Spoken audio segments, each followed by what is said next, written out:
Hello, and welcome to another episode of Disrupt Your Now, the show for entrepreneurs who are sick and tired of checking off the boxes. Tonight, my guest is James Bloomfield, and he has spent his life not checking off the boxes, um, constantly challenging himself to do new things and um, through different types of companies. And now he's with a company called Hearsee, which is developing technology to help blind and low vision people navigate through the world in places that sighted people normally may be only expected to be able to do it. And those of y'all who know me know that my father was blind. So I'm really, really excited to have James here tonight and to learn more about the technology, but also how you joined the company and all that. So welcome to the show, James. Thank you. Thank you. Yeah. So, yeah, my name's James Bloomfield. I've been in business. I kind of ran my own business for, um, man, probably the last 30 years. I've been an entrepreneur for a long time. Hmm. Um, been mainly in the construction and manufacturing industries, um, all the way from picking up lumber and that to signing checks. So Hmm. I kind of learned all the way through. I've owned manufacturing companies, bought and sold companies, and uh, done a lot of consulting. So yeah, um, and then retired from that and went into a totally different direction in Hmm. technology, which um, has been a lot to take in through the last few years, but it's been really good. I think we found a way that we could help the blind and low vision Hmm. community, and we just dug in and been working with the local community here in Utah to help us develop something that will work for them.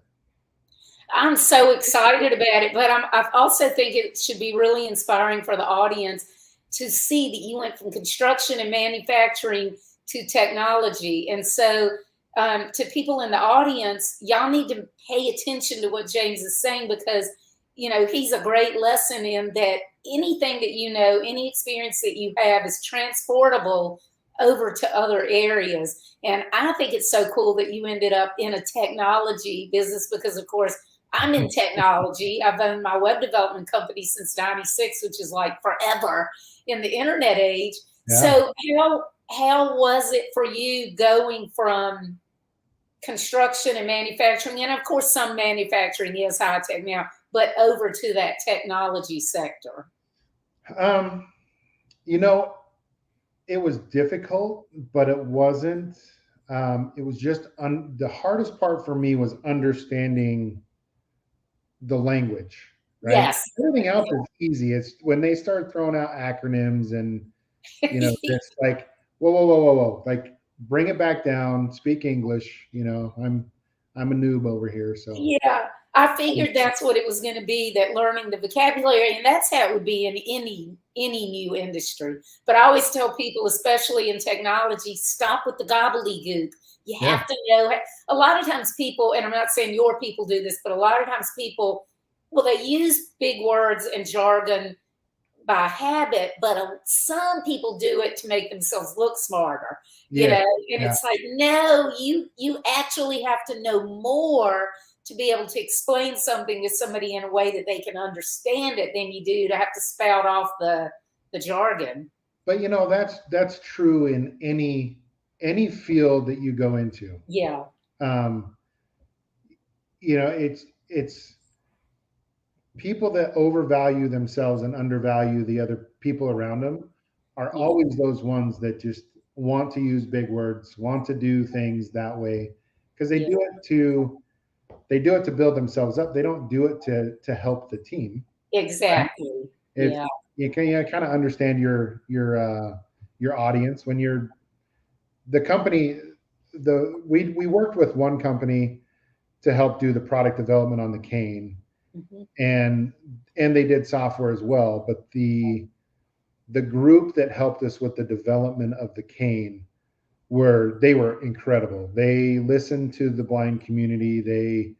They understood the scope of work, and it wasn't easy. I mean, all the technology that we had to fit in a very small space, which everyone, I can't say everyone, but even people in the blind community, there's a lot of people that are saying there's no way. It's not going Yeah, this will never work. to work. And I just realized, James, I didn't get you to tell them about the product. So explain the product to them, and then we'll come back to this, if you don't mind.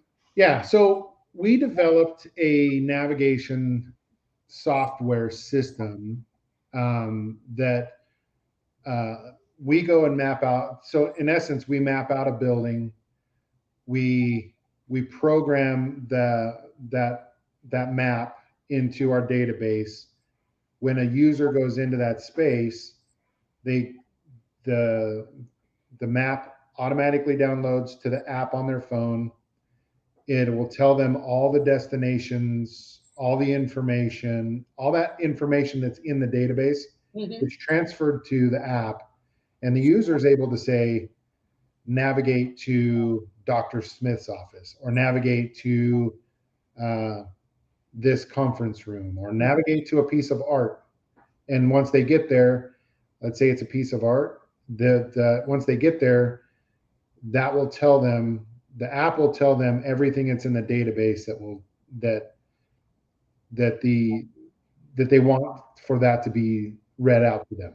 So the system comprises of an app, the web app, and a smart cane that we developed. So, yeah.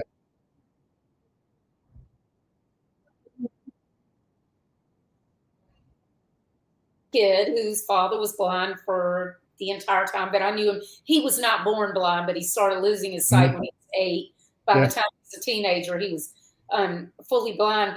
But so if y'all out there can imagine, everywhere we went, we would hold Daddy's arm and we would explain to him, about, depending on our age is how we would say it, but, a few feet up, there are 3 steps, blah, blah, blah. The door opens in or out, or yada, yada, and how many people are there. And so this is like having us. If he had this, it would have been like having us, except we didn't know everything about everything around us. This could tell him anything. He would have been in heaven, because I always say, if he could have lived during Google, he would have tortured us to death, because he used to always make us get every encyclopedia and dictionary. But anyway, I want people out there to understand how important this is and how much more freedom it gives to people. So even down to, I guess, like electrical outlets and anything that you might want to know. Well, I mean, I tell people when we talk about indoor navigation, I've got this a lot, where people say, well, there's Braille signs. Yeah. And I said, great. You're right, there is. But let me ask you a question, right? Walk into a building, put a mask on, and go find a Braille sign. Amen. And then once you get there, like we were talking about before, it's around 10% of the blind community can read Braille. So the 90% that can't, or can't read it very, very well, they get numbers and things like that, but they'll find a sign, but it doesn't all it tells you is where you're at. It doesn't tell you where to go. And, so for me, it's trying to get the sighted community to understand what's going on. Physically handicapped, I totally agree with the ADA and the reason why they do things. And, the ability for physically handicapped people to have ramps and restroom stalls and things like that is 100%, it needs to be there. Same with like flashing lights on fire signs and exit signs. It's so that the blind or the deaf community can understand that there's an emergency. Right. But like I've told people, if there's a fire in a building and they say get out, do the blind people just follow the screens? Yeah. You know? So Yeah. people don't really understand it. And then you start thinking about, how does a blind person travel an airport?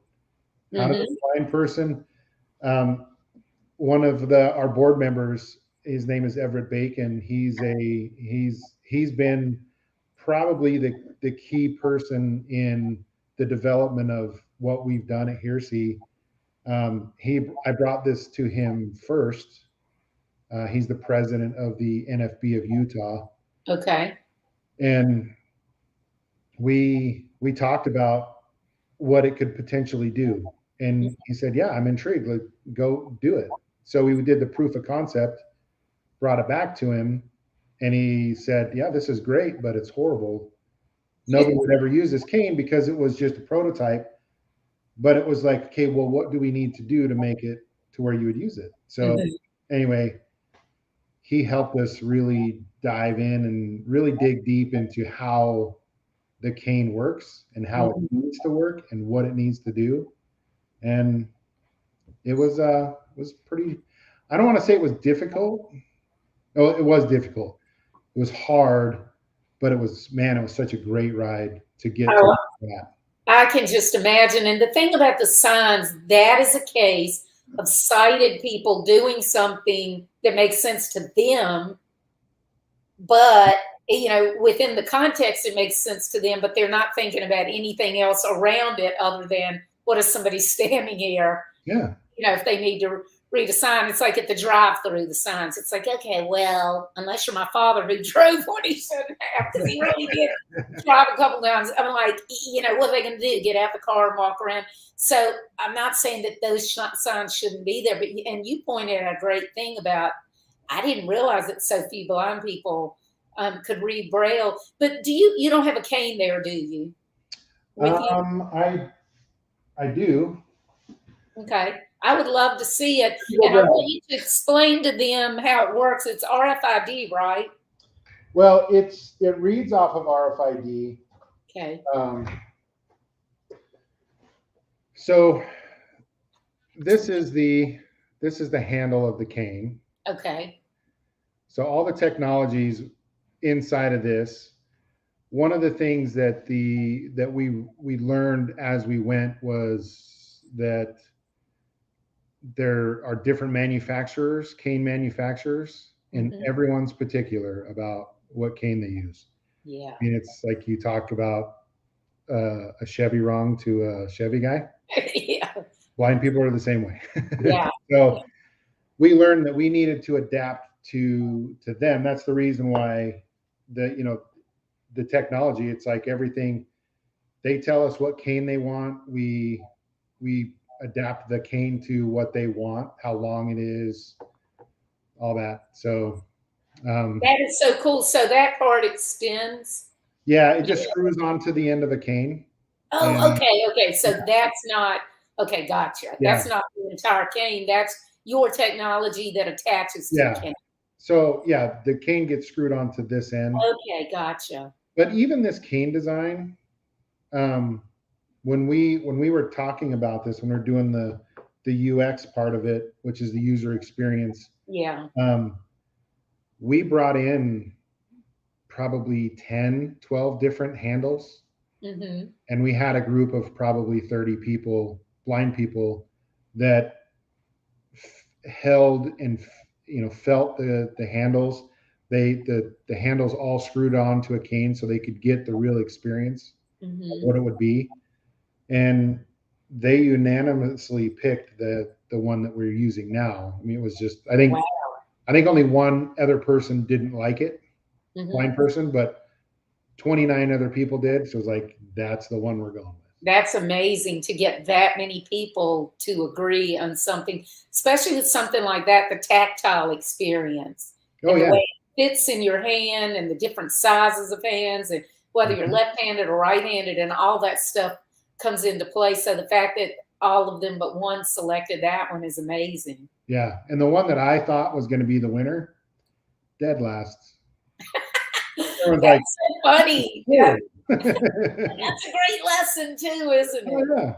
Yeah. So I guess your being in manufacturing, has that helped you in this process, even though this is technology and product development, but do you think that your background in manufacturing has helped? Oh yeah, yeah.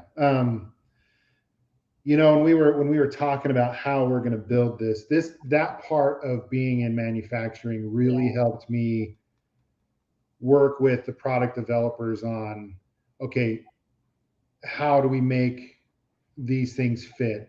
How do we make a chip that goes inside, the boards all fit inside, even down to the attachment to the cane. Uh-huh. Um, it was that part of it was probably the most the most enjoyable part of it, because we were designing things in SolidWorks, and Mm-hmm. I knew what they were talking about, and we were able to manipulate things. And with SolidWorks you can animate how things go together, so it was really pretty. It was a cool time to just go through it, and understanding what the blind community wanted, and how it needed to operate really helped me go, okay, guys, we're focusing too much on this, which means nothing to them. Yeah.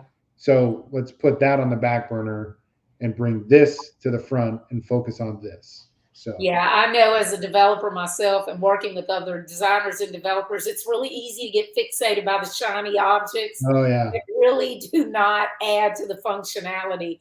It yeah, they might be don't bring nice to have. value. Yeah, Yeah, exactly. You just yeah. get so obsessed with it though, and it's fun. So, did you start here, C, or did they recruit you to join them? It started with the original founders. They were working on another project that used very similar technology Hmm. in a totally different application, Okay. and they were just talking about it, and they just said, well, could we use it for this? Hmm. And then it was like, yeah, that could work. Did you know them at this point? Yeah, I did. Okay.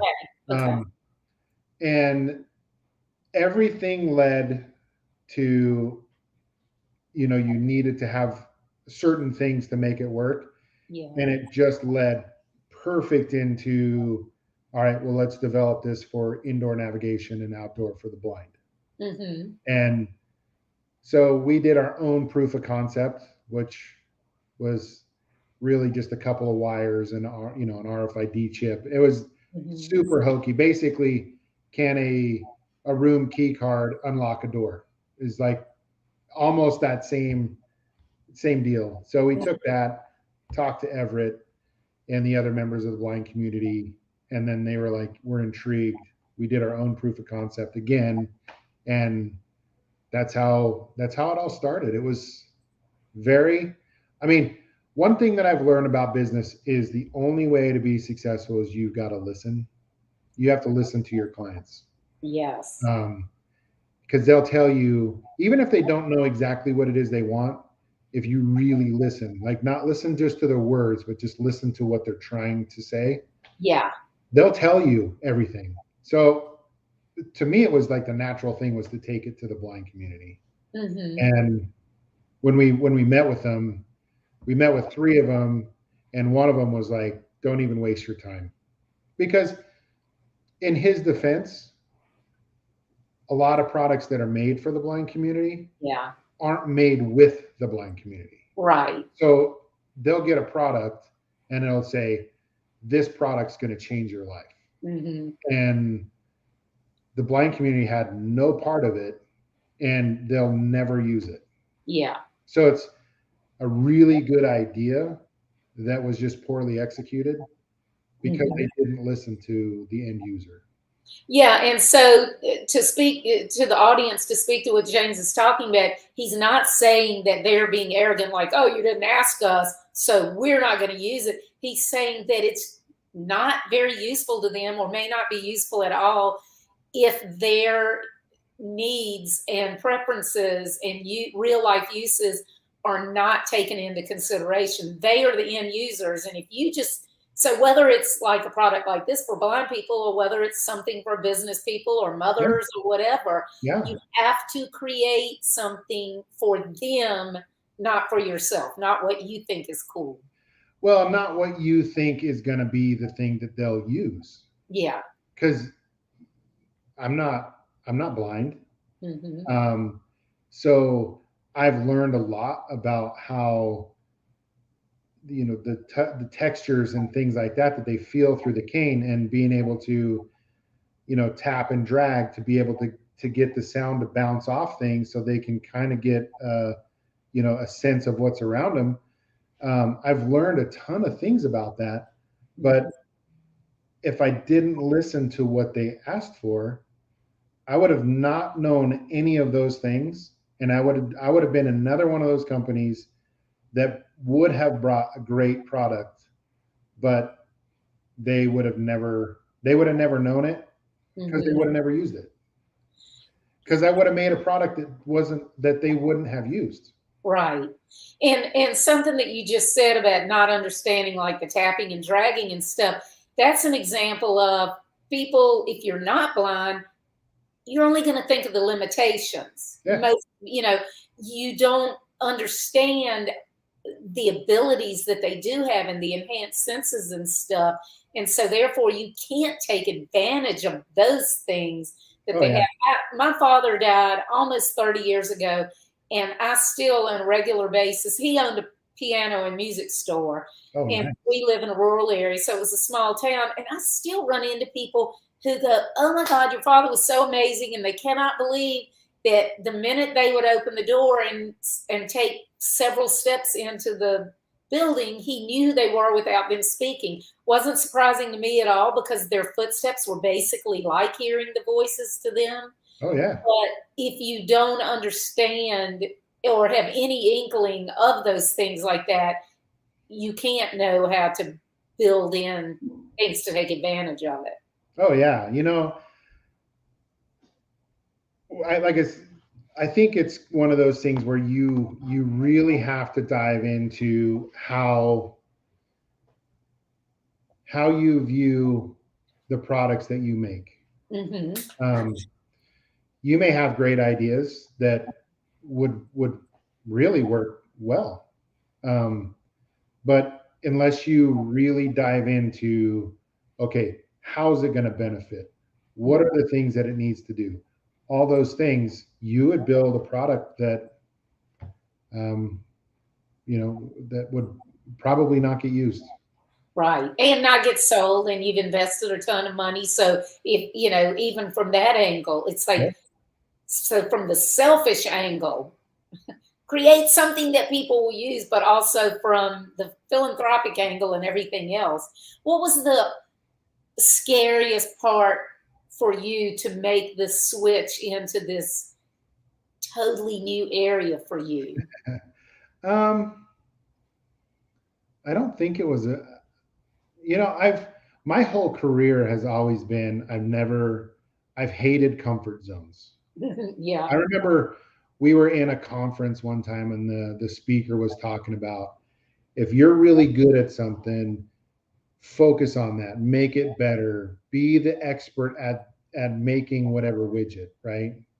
And I Mhm. was sitting there thinking, I'm like, well, that only works for, because I was in construction. So construction is, yeah, you can replicate things, right? Mhm. You can do a trade really well, but like my niche was architectural metal for casinos. Okay. Very So interesting niche. yeah, so it was like every project was different. Yeah. I couldn't hire the people that were in the box, like we Mhm. called it. They Yeah. had to be out of the box kind of people, because Mhm. every project was different, and they had to really think through processes, from the sales side to the design side to the fabrication and even the installations, right? Mhm. Everyone had to understand it. Yeah. So when I heard that, I just said, I never want to be in a comfort zone when it came to business, That's how I am. because there's going to be a certain point where that widget that you made, somebody Mhm. else is going to come up with something different, Yeah. or the market's going to change, and you can't change with it, and you're out, and you have to reinvent the next thing. Mm-hmm. So when it came to going from construction to technology, I wasn't intimidated or scared or any of that. To me, it was like, oh, great, this will be the next challenge, right? Yeah, right. Yeah, exactly. And then I think the hardest thing for this is because we are a nonprofit. Mm-hmm. So for profit, I'm good. Like Yeah. I know how to build, I know how to start, I know how to run, I know how to consult. I can figure out problems in companies to be able to help them fix it to be more profitable. And we decided as the board to go as a nonprofit because we looked at the clients that we were going to serve, Mm-hmm. and the majority of the blind community are on a fixed income, so they don't have a lot of money to go and spend on a device that would be Mm-hmm. hundreds and hundreds of dollars. Yeah. So it was like, okay, well, let's do it this way. Let's do a nonprofit. Let us be able to worry about how do we get it in their hands, and let's figure out a way to make companies be able to put it in their building and let them be able to give canes to their local community. Right? Mm-hmm. So how do we make this work for everybody? And that's where we were like, okay, nonprofit's the best thing. Yeah, and by being a nonprofit, by y'all approaching it that way, y'all are actually providing a service to these companies. Yeah. You're getting more foot traffic in.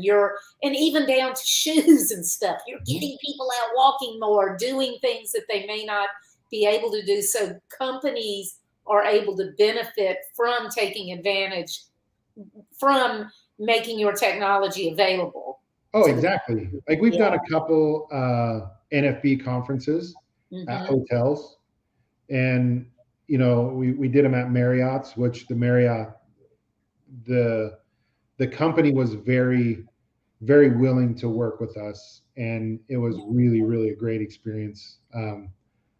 But just for them to see, we did one in Grand Rapids, and it was really great because the general manager was on site a lot.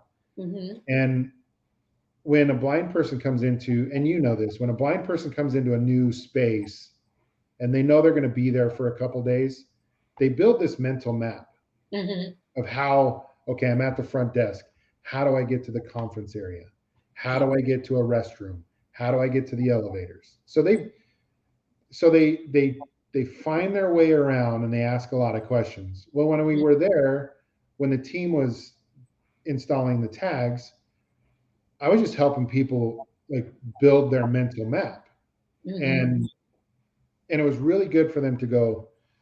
So the developers were there, and it was good for them to understand, okay, this is how a blind individual builds a mental map of the space that they're in.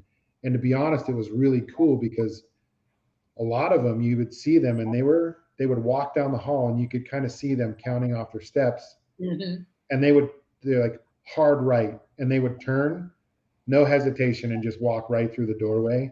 Yeah. And you would see other ones that were a little more hesitant.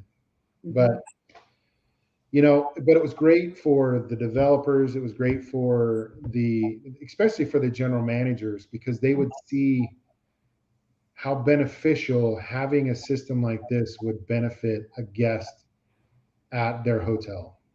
Yeah, for sure. And that's so cool. Like for the developers, they're getting to see the thought process at work. And I'm Hmm. sure that helped them develop the logic behind it in Oh their yeah, coding and so the operation of it. the company that we're working with on the software is Michigan Software Labs, and Okay. Mark Johnson, who's one of the owners of Michigan Software Labs, he is he's very good at being able to let his team really understand it and Mm-hmm. let them do what they need to do.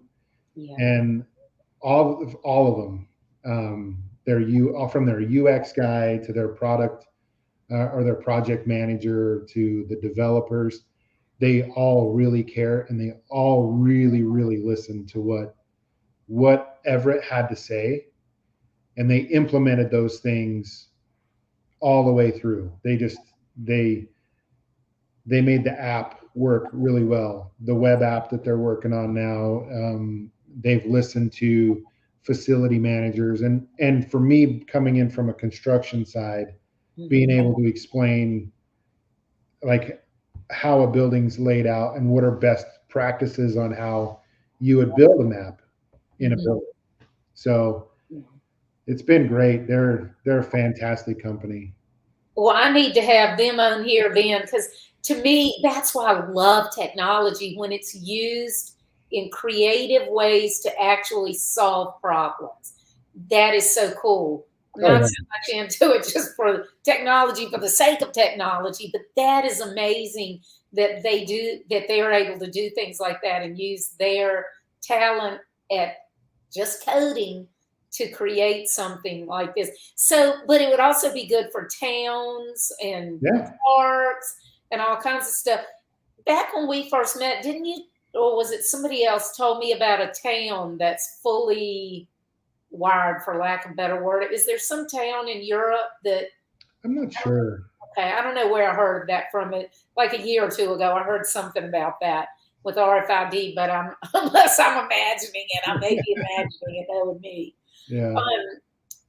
So where are y'all at now? Is the product actually on the market, the cane? No, so we're kind of taking the Apple approach where we want it to be like 95% there, right? Yeah. So the user experience part needs to be 100%. The other like 5% that we need to mess with, Yeah. is just more on the side. Like how do we implement things? How do we do, use the web app, or placement of tags and those kinds of things.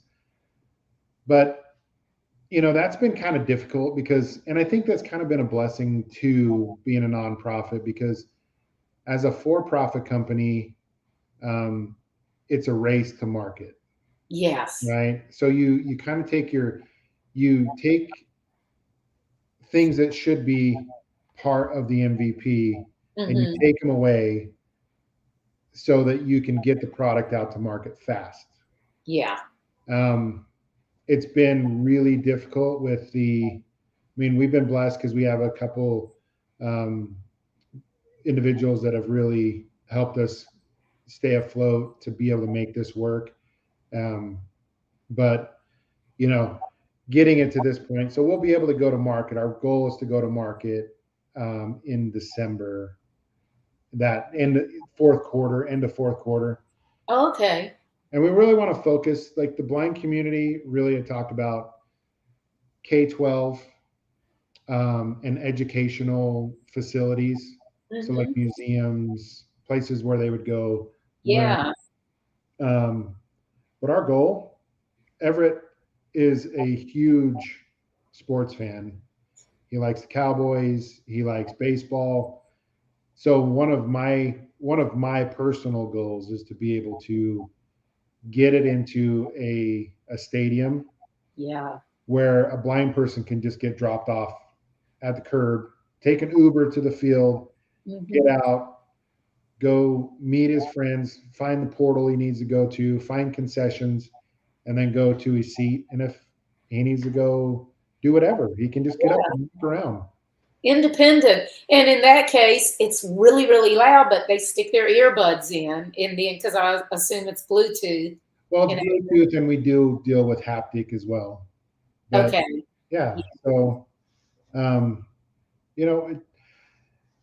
there's so much technology out there that can benefit everything.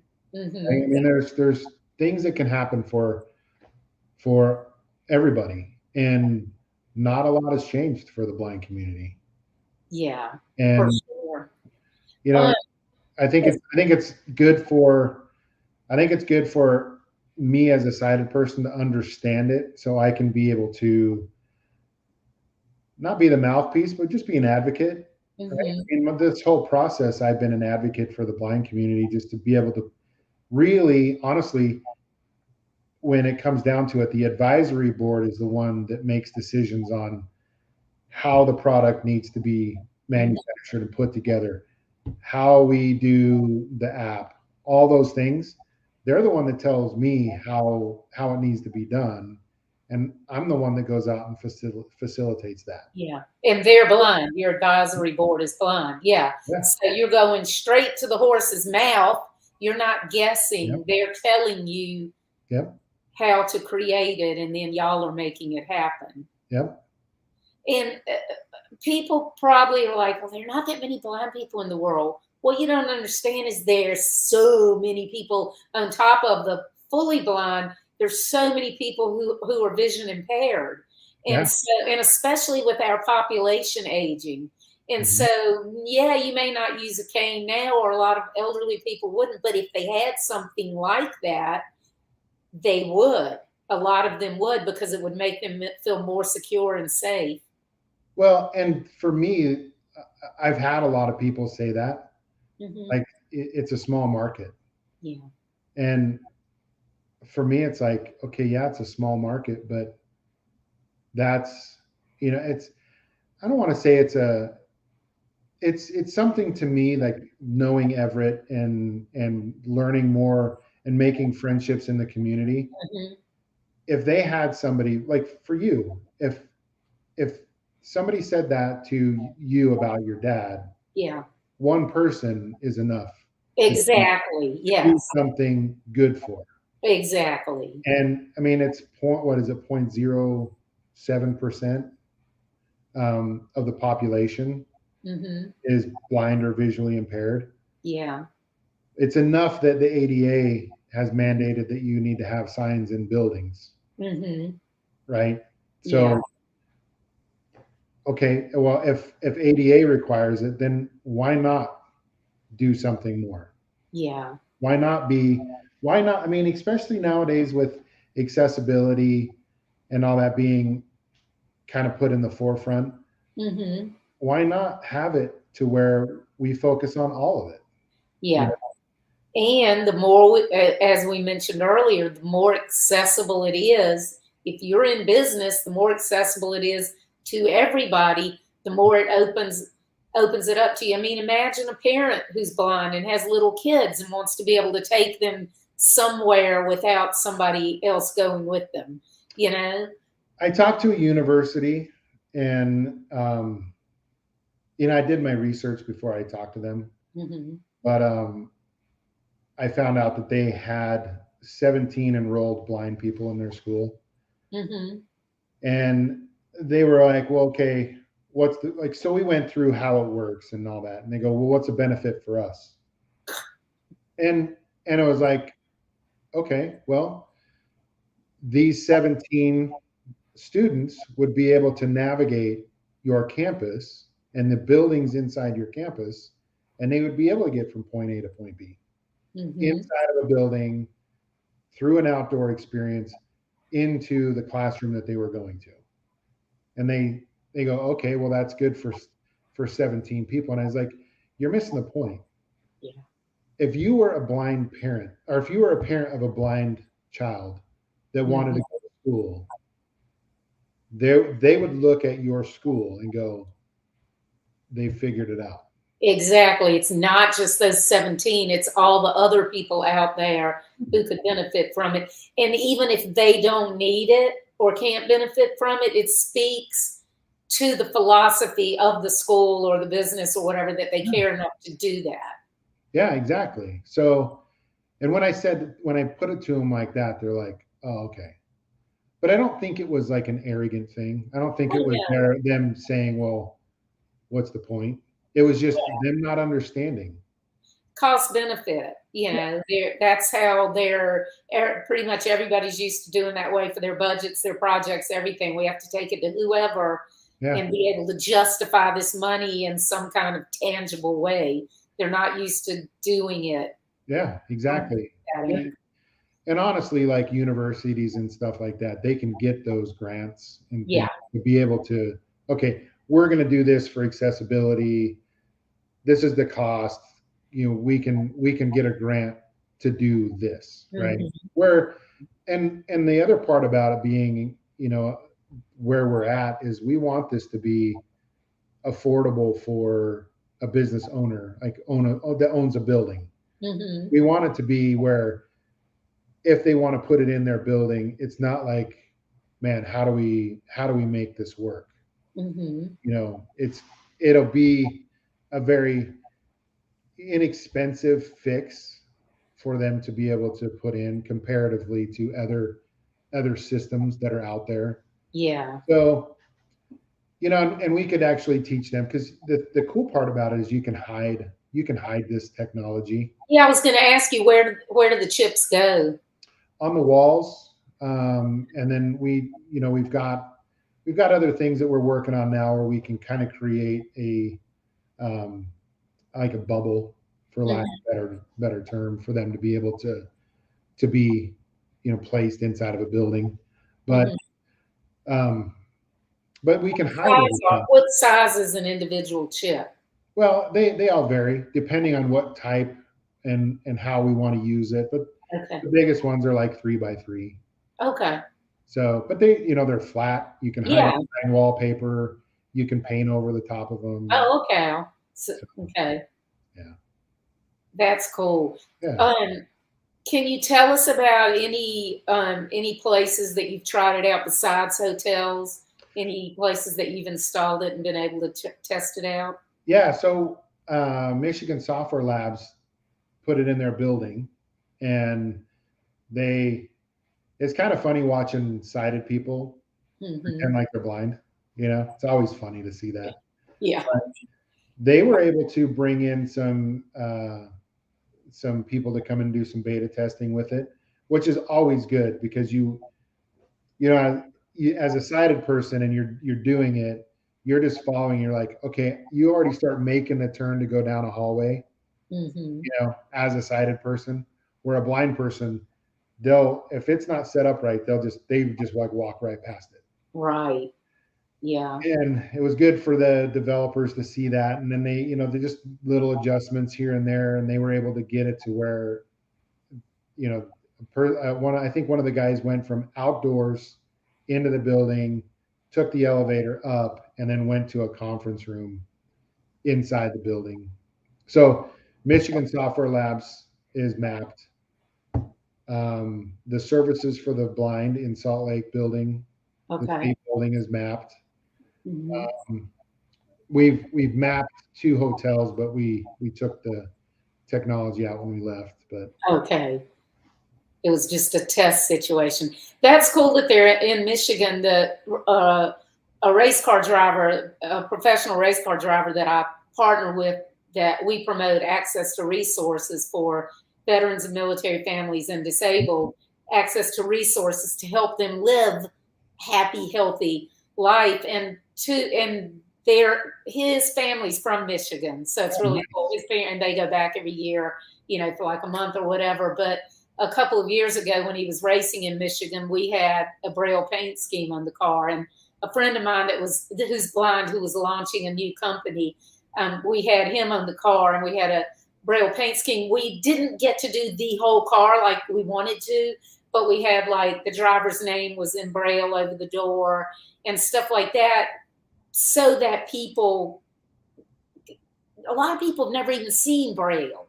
oh yeah, So at least it would be like, what's that? And, make them ask. And we had a web accessibility company on the car, but then we had the paint scheme in Daytona. And this was so cool because we were in the garage, and this little boy, I think he was like maybe 10, who was blind. He was there with, I believe, his grandparents, and he was supposed to come to the race a different weekend, but for some reason they had to reschedule. This was not even the race that he was supposed to be at. And he got to come and see the car and feel the Braille, and got to meet my friend who was there launching his company, and got to meet our race car driver and everything. That was just so cool. And then after that, we gave him shirts and stuff. And after that, his parents took pictures of him watching races on TV, and That's cool. you just never know who you're going to run into that you touch their life in some way.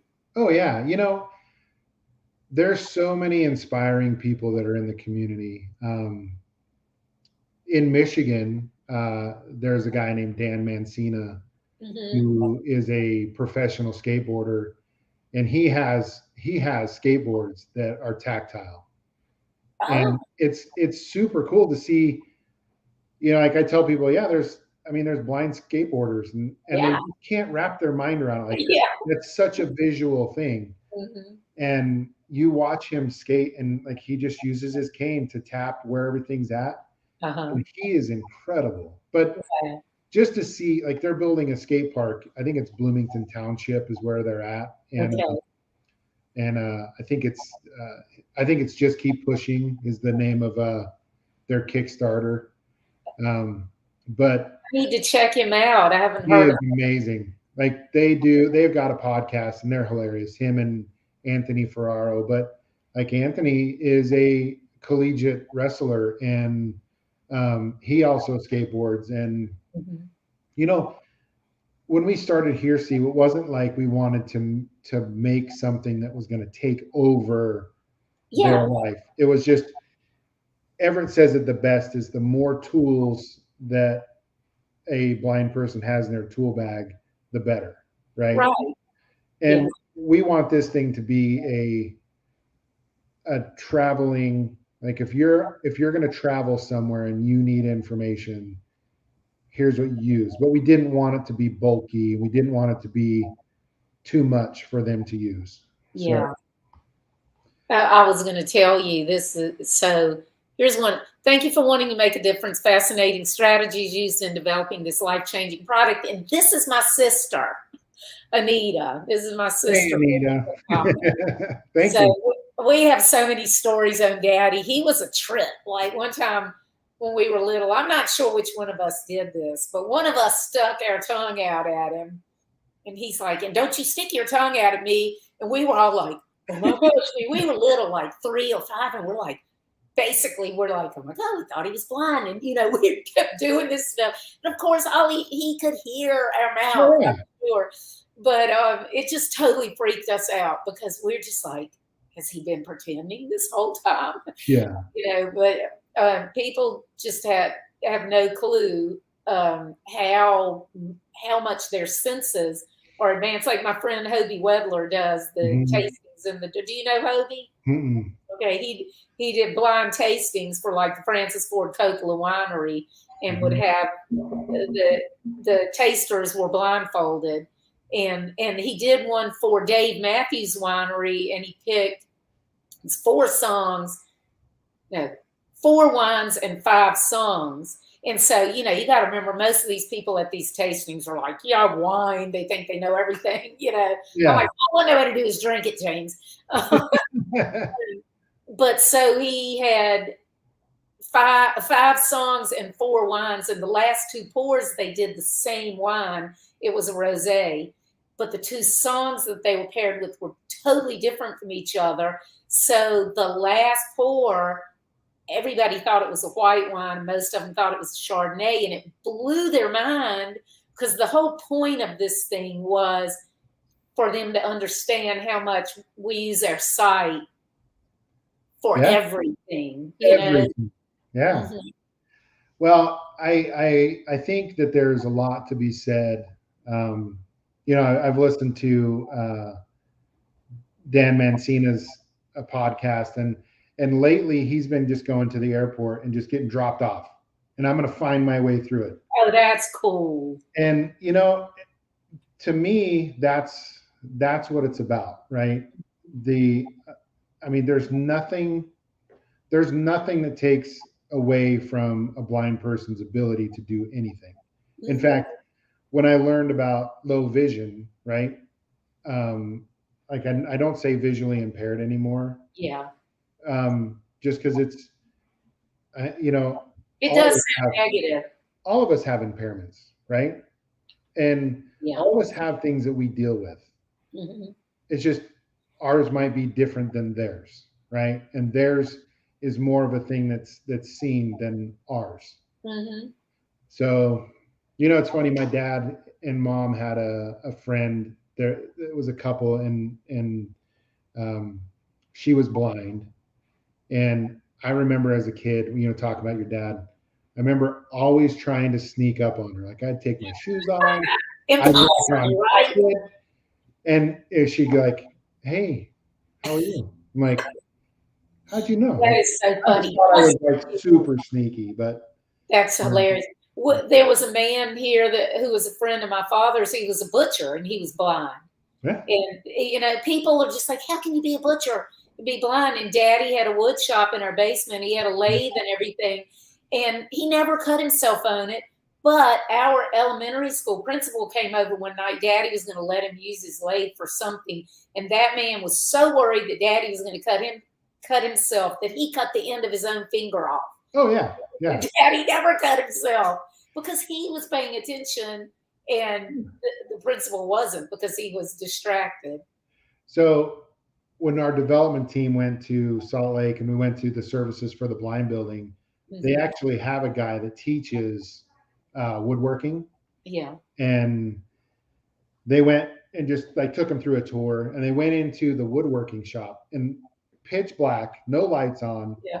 and you're hearing table saws and miter saws and like work going on. It's mind blowing, isn't it? And they were and it was funny because they said that was the weirdest feeling, just Mhm. looking into a room that you can hear the machinery going in there, and you know it's pitch black, and I'm like, they don't need light, you know Yeah, but that's what Daddy used to say to everybody in our basement when they come down. Why do you need the light on? I don't need it. So, well, I'm so glad to know about that building. Is that open to the public? Because my niece lives there. I would love for her to be able to go and tour it. yeah, well, it is open. It is a state building, so there's they kind of just want to know what you're there doing. But Yeah. I mean, if she wants to come by and see it, I mean, I'm up there probably once or twice a month. Okay. I were just doing testing to figure out, just certain things. Just I'll connect y'all on LinkedIn because yeah. I know that she would love it. She was born after Daddy passed away, Mhm. but she has a Braille tattoo on the inside of her wrist that spells breathe to Yeah, help her deal with anxiety. yeah, It's yeah. and we just thought that was a really cool tribute to Daddy. Um, my sister said, "Amen. Turn off the lights and level the playing field." Oh yeah. No, it's funny. Like I said, when I tell people, you want to know what it's like, put a blinder on and go find a Braille sign, and Exactly. then Yeah. find your way around. Yeah. It's not going to do you any good. And I have another friend who he talked about, being in an airport and getting aggravated because, it's in our nature. We want to help people. But then he would get aggravated when people try to help because he's like, I need to get lost.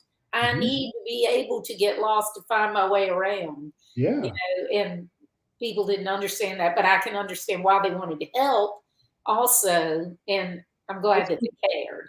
it's the good Samaritan, all of us, right? Yeah. I mean, I think all of us inherently want to be there to help Hmm. people, right? But it's just that etiquette. It was funny. Everett and I talked about it would be cool to do like a podcast of just, you know, the blind person's view of something versus the sighted person's view, because you always want to just go up and grab their elbow and be like, well, let me take you to the bathroom. And then you start taking them, you're like, Dragging them, yeah, that whole mental map that they had built is just shot.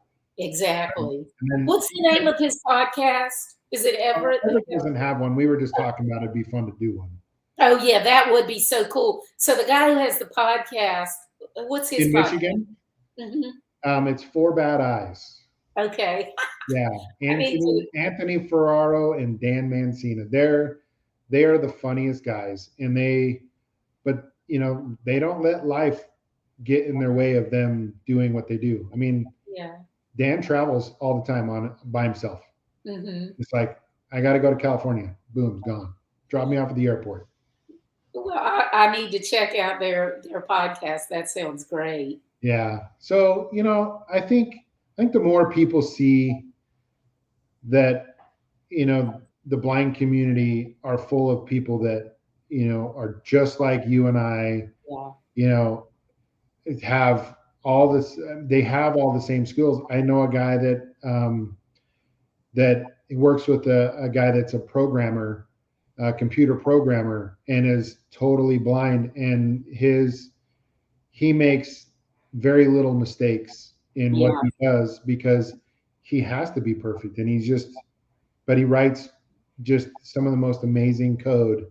That's cool. So, there's tons of people out there. They just, I think what my want and wish for is that more people understand, you know, how people have to navigate through areas that are unfamiliar, what they Mhm. have to do, and how can we help that along, right? Yeah. So, we at Hearsay are, kind of dedicated what we do to do this, but I just love what y'all are doing. And there's an analogy with racing that Hobie and I talked about a lot, because in NASCAR, the drivers can't turn their head, you mhm, know, and so they have a spotter up on top of the building, and they're 100% reliant on that spotter for everything except what's directly in front of them. yeah, And so we talked about the analogy, and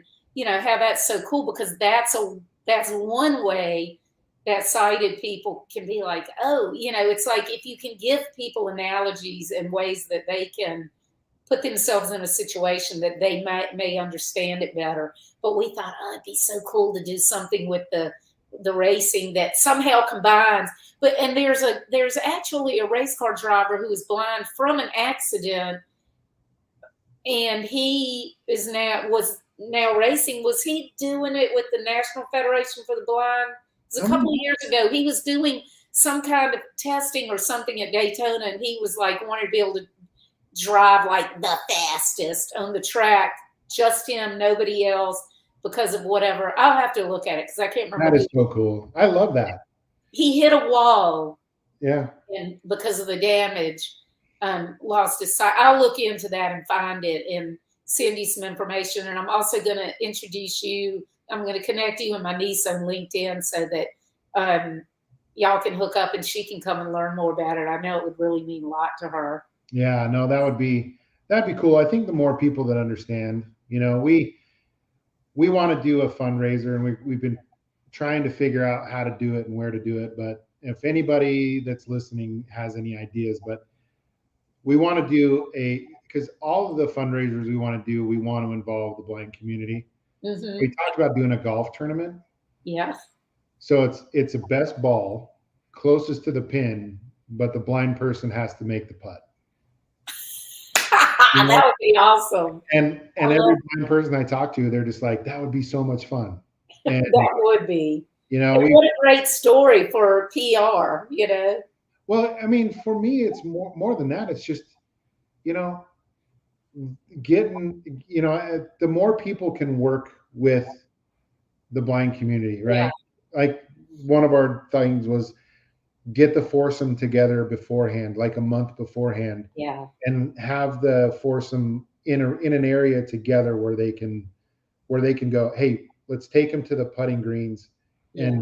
and let's figure out how we can make sure that we do everything we can to Mhm. understand how we can get him to sink the putt. Now, Or Will, to sink the do putt. you envision using the chips with that? Nope. Or do you just envision them helping them, Yeah. them Yeah. giving?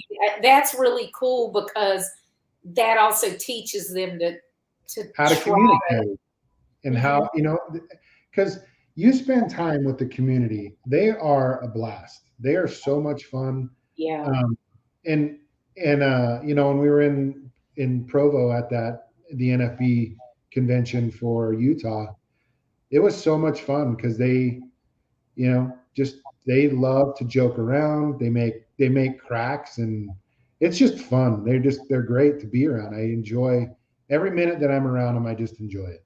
Yeah. That's They just awesome. love life. They love life, and they don't take things for granted like we do. That's for sure. So, And the topic of tonight is getting out of your comfort zone. And of course, blind people have to be out of their comfort zone on a regular basis when they're out and about. But for people out there, entrepreneurs who are struggling, they feel stuck, or they want to try something new and they're afraid, or anybody like that, what advice do you have to them to drive past that fear?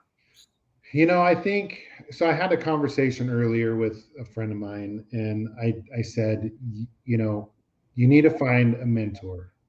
You need to have somebody that you can bounce ideas off of. Mm-hmm. And that person needs to be honest with you so that they can tell you, hey, this is what your limitations, you can do. This is great. You need to work on this. And I also think that there's a lot of people that don't be afraid. Mm-hmm. The voices, all the voices that tell you can't, if you listen to them, you're gonna just be where you're at. So true. A good friend of mine always says, you can soar with the eagles, or you can, peck with the chickens. Yeah. What do you want to be? Do you want to be an eagle, or do you want to be a chicken? Well, and you were talking earlier about boredom. Boredom is one of my, I just can't stand to be bored. And so I feel like I'm more fearful of being bored than I am a failure. Because, if you fail, you just pick yourself up and go again, figure out a way around it. And that is one thing that I truly feel that I got from Daddy, because I don't remember him ever saying, I can't do that.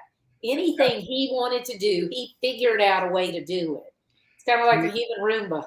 Yeah. Well, and I think there's a lot of times where it's like a failure is only a failure if you let it be one. Right. If you don't learn from it. Because if you learn from that mistake, then you're never going to make that mistake again.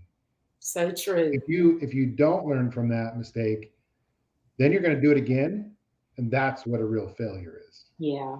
So, I think, a lot of times we're our own worst enemy.